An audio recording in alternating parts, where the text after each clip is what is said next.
Baik, terima kasih Pak Yeles dan Bu Rosi. Sangat membantu. Wah, nampaknya kalau sekarang ini memang tidak pas ya untuk anak-anak sekolah secara virtual ini. Nggak susah sekali ya Bu. Tapi ada cara Bu di virtual. Ya ini tadi Zoom. Jadi Zoom ini Betul. ternyata untuk anak-anak out sekalipun kita bisa bacain seperti model yang tadi saya lakukan. Bisa, Tentunya semoga kita bisa. harus membuat strategi Betul, ya. ada Kalau satu strategi. buku ini bagian mana sih? Jadi ini interaksinya ada di bagian-bagian tertentu. Harus dilakukan dan nggak mungkin dan selain meminta orang tua, gitu. Tapi guru tetap menjadi sosok teladan membaca bisa dilakukan melalui Zoom.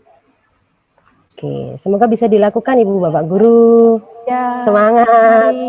mari. Baik, ya, untuk pertanyaan teman-teman yang lain nanti berkaitan dengan proses akan masuk setelah term 2 ya. Sekarang kita akan persilahkan Bu Rosi untuk melanjutkan masuk Ya, ke termin oke, kedua. saya lanjutkan Silakan Bu ya. Rosi.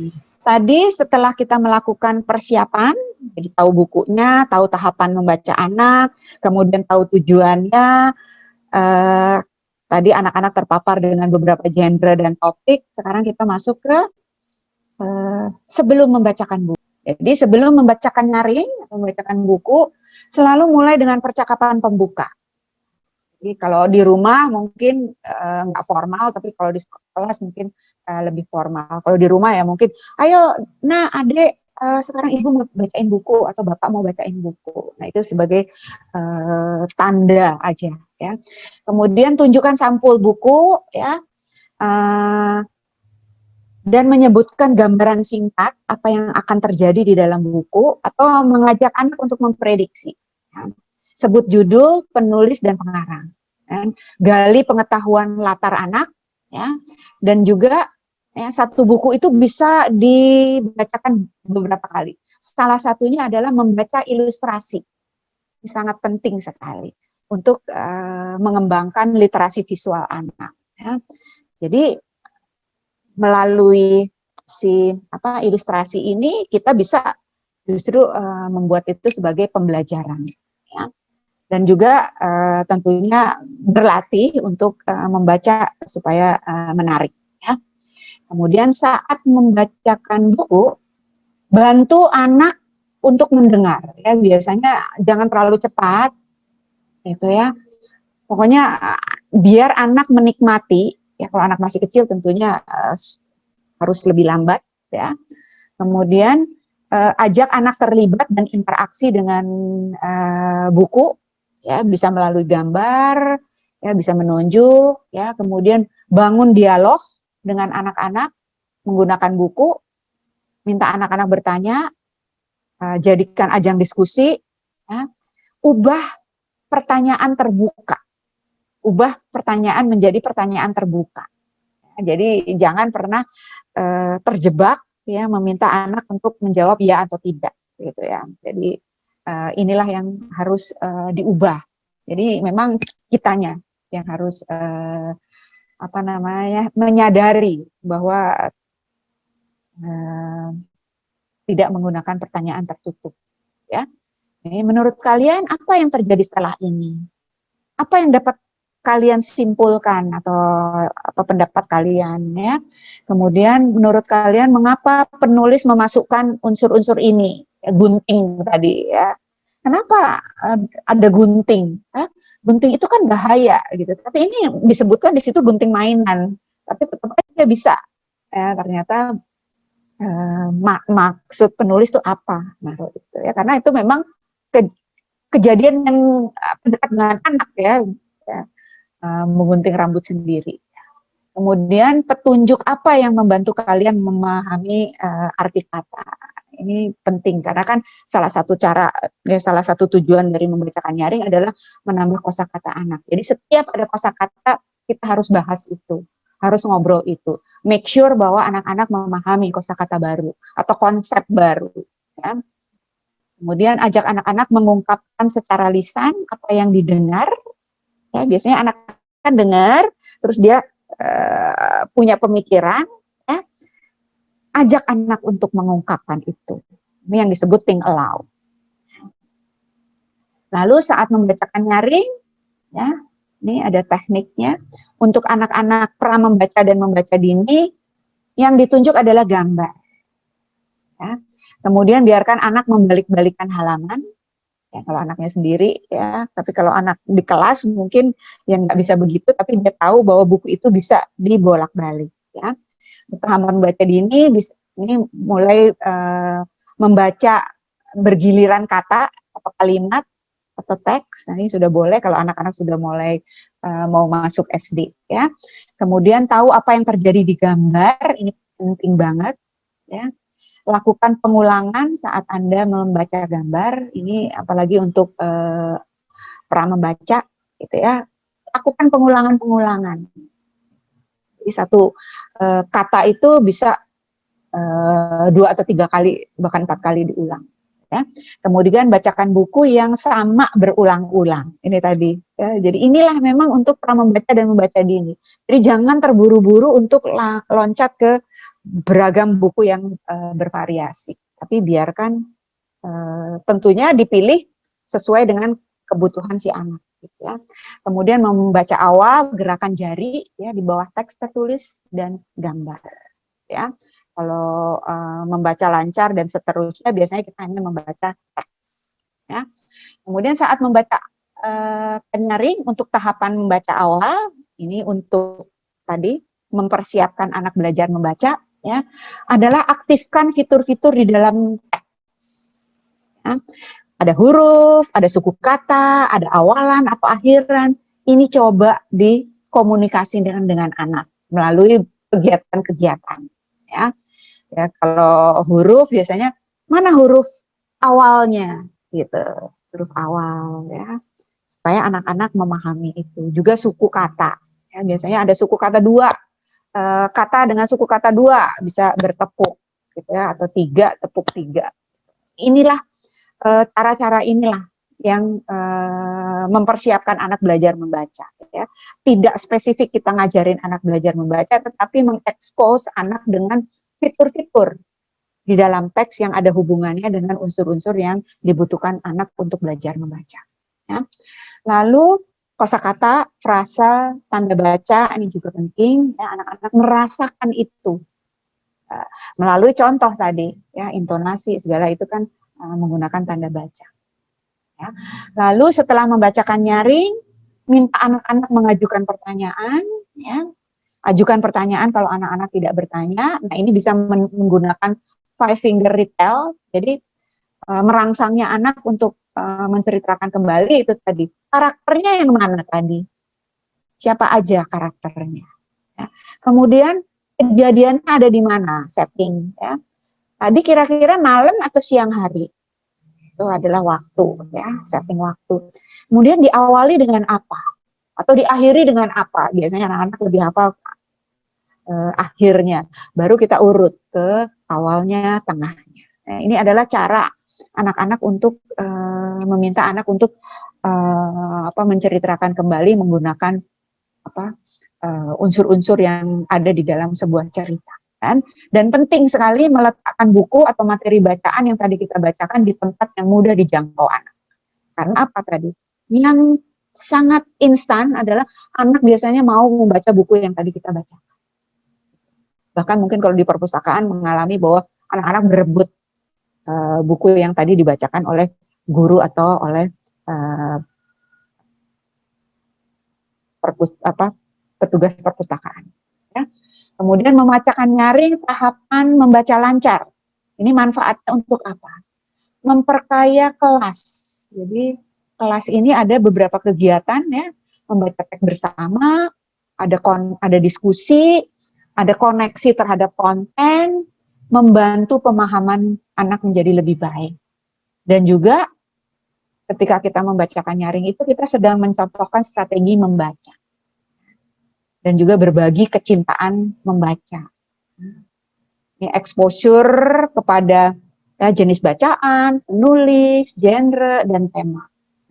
Kapan waktunya? Ya, kalau di kelas itu. 5 menit setiap kelas. Ya, kalau anaknya sudah besar, ya, Jadi nggak usah lama-lama, tapi pokoknya gunakan 5 menit aja, karena membacakan buku tidak menyelesaikan satu buku, bisa kita bagi beberapa buku, dan jadikanlah ini sebagai bonus atau hadiah untuk anak-anak, sehingga anak-anak menjadi senang. Ya. Bisa awal pelajaran atau bisa akhir pelajaran, ya. Dan yang penting tadi, ada tanya jawab dan ada obrolan mengenai buku. Lalu membacakan nyaring untuk tahapan membaca mahir, ya, mungkin anak-anak SMP. Yang akan kita bangun adalah pengalaman positif anak pada buku. Tadi Pak sudah mencontohkan, ya itu salah satu cara yang baik. Ya. Membaca mandiri karena memang anak-anak sudah bisa membaca, ya. Tapi perlu dialog setelah itu. Tapi dialognya jangan seperti ngetes. Dialognya lebih kepada ya perasaanmu, ya katakanlah udah baca buku Mataharinya Terelie gitu ya. Ini apa? Apa yang kamu rasakan? Apa yang kamu dapat? Ya. Kenapa kamu milih buku itu? Ya, kemudian bagian-bagian mana atau tokoh mana yang kamu menginspirasi kamu. Jadi inilah yang boleh. Jadi jangan ngetes atau suruh bikin review gitu, jangan. Ya, lebih baik diobrolin, ya.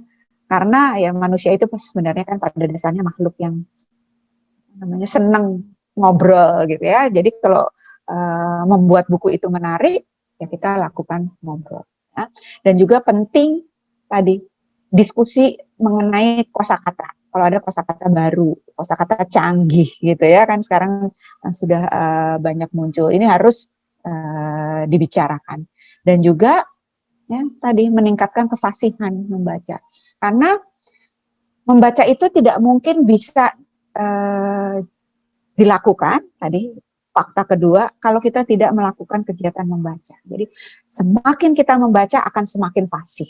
Jadi kalau udah senang pasti akan membaca berulang-ulang. Itulah ya. The more you read, the better you get at it. Gitu. Semakin banyak kita akan lebih semakin fasih. Ini tipsnya untuk membaca lanjut dan membaca mahir. Baca dulu bukunya. Ya, kemudian perkenalkan buku. Ya, kata pembuka diawali dengan pertanyaan yang terjadi dengan buku yang dibacakan sebelumnya. Ya, mungkin bisa. Kalau buku yang dulu itu, buku yang kita baca, ya, ini bercerita mengenai ini. Nah, sekarang buku ini, karena temanya adalah sesuatu yang berbeda. Dan tunjukkan bagaimana akan membacakan buku. Ya, katakan begini, hari ini Bapak akan membacakan buku 5 menit saja. Jadi 5 menit mungkin memang tidak selesai dalam satu bab. Tapi tadi anak tahu bahwa itu adalah kegiatan gurunya membaca. Itu adalah kegiatan yang memang harus dilakukan. Dan baca dengan antusias. Penting. Ekspresi ya ini penting diperlihatkan. Ya, kemudian sesekali boleh mencontohkan keingintahuan dan mencari topik di bagian tengah buku. Katakanlah hari ini, ya, karena kita sudah baca, mungkin kita akan bahas mengenai, katakanlah di buku Andrea Hirata mengenai tambang, gitu kan. Oh ternyata di situ digambarkan bagaimana pertambangan di sebuah negara, sebuah daerah. Ya. Kemudian buat bagan karakter kalau memang dibutuhkan. Ya, biasanya karakternya itu ada siapa aja sih? Ya, karena tadi ya, ada Alika dan Alika itu ada kakak. Di kakak itu ternyata ada bapak, ada ibu. Jadi inilah apa namanya bagan karakter dengan sifat-sifatnya. Ya, kemudian perhatikan bahasa tubuh anak, bukan bahasa tubuh. Ya karena anak-anak sudah mulai ya nggak senang gitu, usahakanlah jangan maksain. Karena tadi kita sedang memberikan pengalaman membaca yang menyenangkan. Dan diskusi singkat setelah membaca. Apa yang terjadi tadi di awal, lakukan prediksi, apakah prediksi yang di awal ini tepat. Gitu. Oke, ini akhir dari paparan saya. Sekarang silahkan bertanya. Terima kasih Bu Rosi, pemaparan yang sangat menarik. Bahkan kita sudah bahas sampai jenjang SMP ya Bu ya, untuk membaca membaca mahir tadi ya Bu. Iya, iya betul. Masih Bapak Ibu penting sekalian, sih untuk membacakan buku kepada anak SMP dan anak SMA sekalipun. Karena tadi tujuannya adalah membuat anak mau membaca. ya, supaya kecintaan terhadap buku semakin dibangun ya Bu ya. Bapak Ibu sekalian, sebelum pertanyaan saya bacakan kepada Bu Rosi, kita ada iklan sedikit. Saya mau mengundang satu pria tampan. Ya katanya gitu ya. Perkenalkan Bapak Ibu sekalian, saya memanggil Pak Andi Kristiawan. Beliau adalah koordinator perpustakaan sekolah eksperimental Mangunan. Seperti apakah profil perpustakaan dan mungkin program dari perpustakaan sekolah eksperimental Mangunan akan dijelaskan oleh Bapak Andi. Saya persilahkan Pak Andi. Ya, terima kasih Bu Yurike. Selamat siang Bapak Ibu, Romo, Suster, dan rekan-rekan semuanya. Baik, di sini saya akan menjelaskan program perpustakaan yang dilaksanakan di Sekolah Mangunan. Tentunya perpustakaan ini untuk 3 unit ya, perpustakaan untuk TK, SD, dan SMP. Sementara untuk koleksi yang dimiliki di perpustakaan eksperimen Mangunan kurang lebih 16.000. Seperti itu. Oke, kemudian mungkin bisa untuk inspirasi sekolah lain bahwa perpustakaan di Mangunan juga memanfaatkan barang bekas, diantaranya adalah kulkas buku. Kulkas buku itu memanfaatkan barang-barang bekas yang sudah tidak terpakai, kemudian mesin dihilangkan untuk supaya bau-bau sayuran, buah, dan yang lain itu hilang, kemudian ditaruh di perpustakaan, diisi buku, kemudian anak-anak nanti diajak untuk menghias perpustakaan ini. Nanti kreativitas anak akan terasah secara tidak langsung. Seperti itu. Kemudian perpustakaan sendiri juga memiliki program jam perpustakaan. Jadi dari TK sampai SMP itu setiap 1 CP 1 minggu sekali itu ada jam perpustakaan. Jadi nanti ada anak-anak bersama gurunya datang ke perpustakaan untuk membaca sesuai dengan tema atau sesuai dengan kesepakatan yang telah disepakati di kelas sebelum menuju ke perpustakaan. Selain itu, perpustakaan juga ada program membaca hening. Membaca hening itu sama membaca di pagi hari selama 15 menit. Seperti itu. Kemudian untuk yang terbaru yang kami lakukan di masa PJJ ini adalah ruang apresiasi. Ruang apresiasi ini di mana kami berusaha mendekatkan anak dengan perpustakaan walaupun di masa PJJ ini. Dengan apa? Dengan karya-karya anak yang dimiliki di rumah, entah itu hasil imajinasi dari anak membaca buku, hasil imajinasi dari anak melihat referensi lain, seperti itu. Itu adalah salah satu program yang coba diolah, coba dikembangkan di perpustakaan eksperimental Mangunan. Itu. Terima kasih. Tadi yang kita mau adalah dia mau membaca buku, sehingga bacain aja buku, tapi pilih buku yang sesuai dengan tahapan membaca anak. 14 tahun tentunya sudah mulai harusnya sudah mulai membaca novel. Jadi kita bisa pilih ya novel yang kira-kira memang akan disukai anak. Jadi orang tua harus pintar mencari-cari ya kira-kira apa saja yang lagi tren ya di kalangan kalau anak remaja itu, kalau tren teman-temannya seperti apa ya gitu, biasanya kita pilihkan, kemudian kita baca dulu dan cari bab yang memang bakal disukai anak. Ya, kemudian kita bacakan dan kita diskusikan. Jadi penting ini diskusi dengan anak menggunakan buku. buku. Nah, inilah yang membangun ketertarikan anak kepada buku. Jadi memang membacakan nyaring bukan, walaupun anak-anak akan terekspos dengan unsur-unsur yang dibutuhkan untuk membaca, pada dasarnya memang tidak mengajarkan anak bisa membaca, tetapi membuat anak mau membaca. Nah, Terima kasih Bu Rosi. Bu Henry. Terima kasih Bu Rosi. Satu pertanyaan juga tentang proses dari Ibu Hilda, anak berusia 4,5 tahun. Bu Hilda ini mengalami ketika membacakan buku, anaknya selalu mengikuti, mengulang perkataan ibunya, mengulang apa yang dibacakan. Sebaiknya bagaimana ya Bu? Apakah anak mungkin disuruh duduk diam mendengarkan, atau anak kita perbolehkan mengulang apa yang dibacakan? Yang perlu diingat bahwa kalau kita mengajak anak membacakan buku, katakanlah anaknya masih sampai 5 tahun, jangan berharap duduk manis. Karena pada dasarnya anak itu bergerak dan bermain, gitu ya. Jadi biarkan kalau anaknya mau main ya tetap main, tapi tetap ibunya bacain buku. Kemudian jadikanlah anak guide. Tadi kalau anaknya mengulangi, biarin aja. Karena itu berarti dia sedang belajar membaca menggunakan telinga. Jadi mengulangi, dia hafal dulu. Itulah awal anak belajar membaca. Dari segi teorinya Rita Lau. Dia hafal dulu. Ya, tadi bisa mengulangi, ya, karena kan pakai telinganya dulu. Dia pada dasar belum bisa baca tuh apa yang ada di situ, tapi dia hafal dulu. Jadi biarin aja. Itu sudah langkah maju menurut saya. Baik, terima kasih Bu Rosi. Ya. Sepertinya pertanyaan dari kolom chat ini mungkin kita beri kesempatan dulu kepada penanya langsung.